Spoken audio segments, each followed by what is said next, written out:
안녕하세요. 3월이 다 끝나가는데 눈이 와요. 저는 부산 출신이라서 눈이 오면 너무 신이 나는 거 있죠.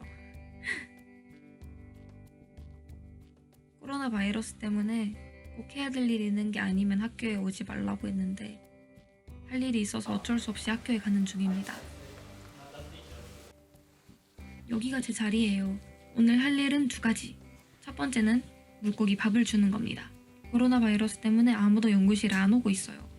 그래서 그나마 집이 제일 가까운 제가 자발적으로 물고기 밥을 주고 있습니다.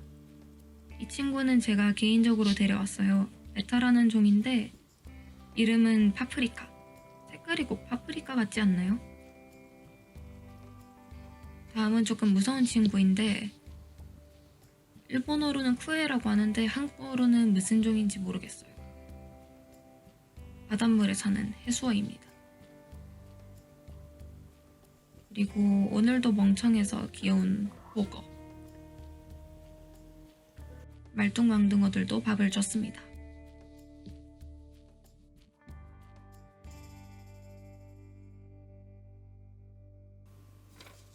두 번째 할 일은 장학금 서류 제출이에요. 저는 국비가 아니라 사비 유학생입니다. 왜 국비로 안 갔냐고요? 저도 가고 싶어서 지원했는데 떨어졌어요. 슬프죠?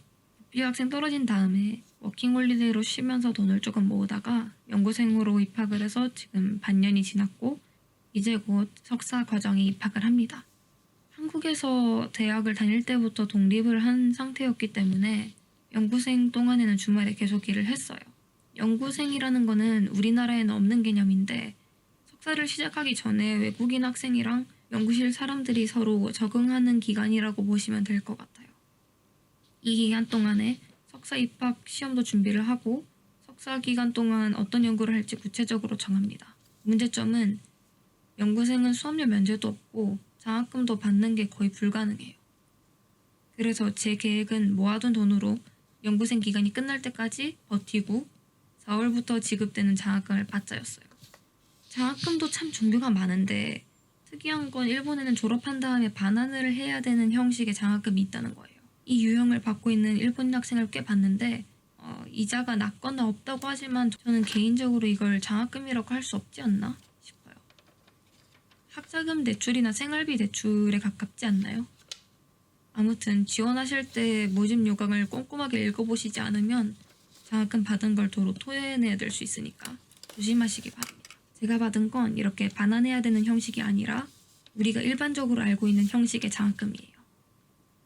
도쿄 대학의 경우에는 학교를 통해서 지원을 하는 타입이랑 개인적으로 지원을 하는 타입이 있는데 학교를 통해서 지원하는 타입은 정해진 기간에 자기 정보를 학교에 등록을 해두고 장학금 공고가 뜨면 학교에서 거의 모든 일처리를 해줘요.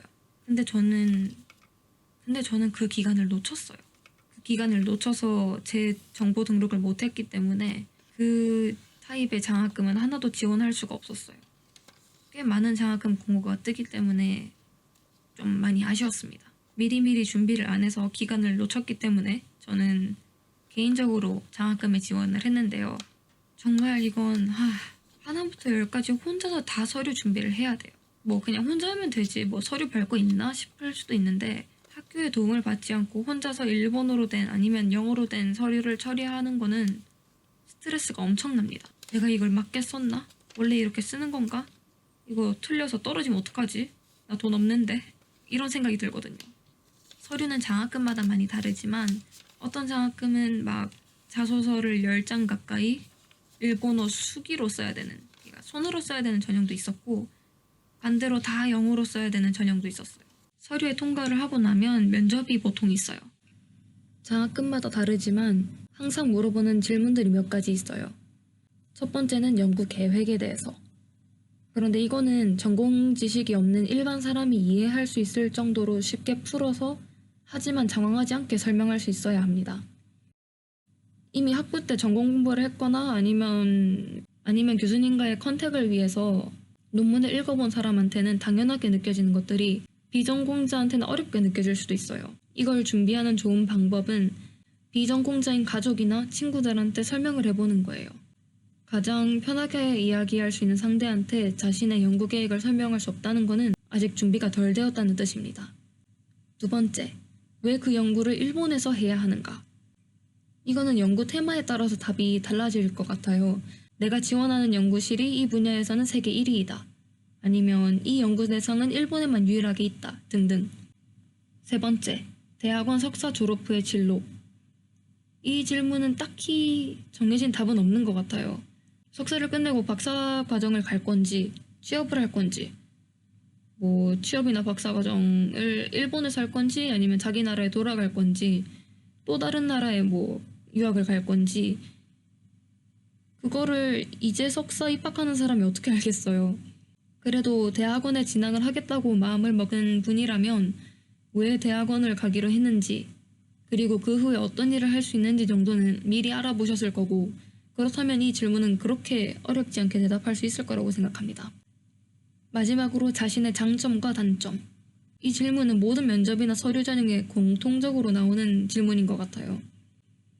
고등학생이 대학교 처음 들어가서 이 질문을 받으면 조금 고민할 수도 있겠지만, 우리는 이미 대학교에서 수많은 성공과 실패를 겪으면서 자신의 장점과 단점을 하나씩 배웠잖아요.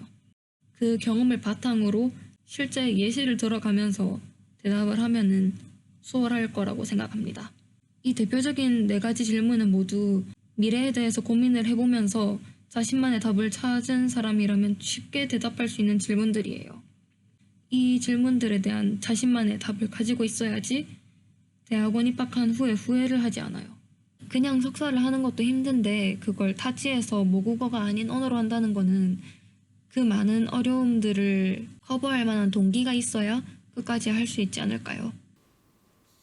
저는 작년 가을에 2군데를 지원해서 한 군데를 합격한 상태고, 합격한 다음에 또 서류 준비가 많아서 그거 때문에 지금 주말에 학교에 와 있습니다. 그리고 장학금만 아니지만 수업료 면제, 입학료 면제라는 게 있어요. 다른 학교는 어떨지 모르겠는데 도쿄대학교의 경우 입학 서류를 제출할 때쯤에 면제 서류를 작성을 해서 제출을 하면 몇 달 동안 심사를 한 다음에 그해 학교 예산에 따라서 입학료나 수업료를 면제를 해준다고 합니다. 근데 보통 입학료 면제는 거의 없고 수업료는 반액 감면인 경우가 꽤 있다고 하는데 전액 감면받고 학교 다니는 친구도 봤어요. 하지만 이거는 되면 좋고 안 되면 어쩔 수 없는 거기 때문에 통장 잔고는 항상 안전하게 유지하시기 바랍니다. 그런데 어쩌다가 이 이야기하고 있죠? 배가 고파져서 준비해온 도시락을 먹었어요.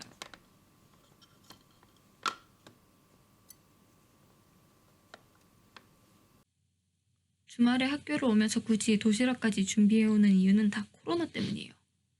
사람들이랑 접촉은 최대한 줄여야 되는데 연구실은 가야 되니까 사람이 최대한 다니지 않는 시간대를 공략하는 것도 괜찮은 사회적 거리두기 방법이지 않나 싶어서 저는 최대한 늦은 시간에, 그러니까 거리에 사람이 없을 때 집에 가려고 연구실에서 오래 버티기 위한 방법으로 도시락을 싸왔습니다.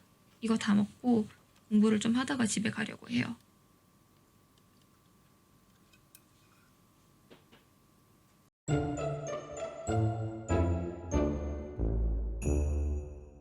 집에 도착을 했습니다.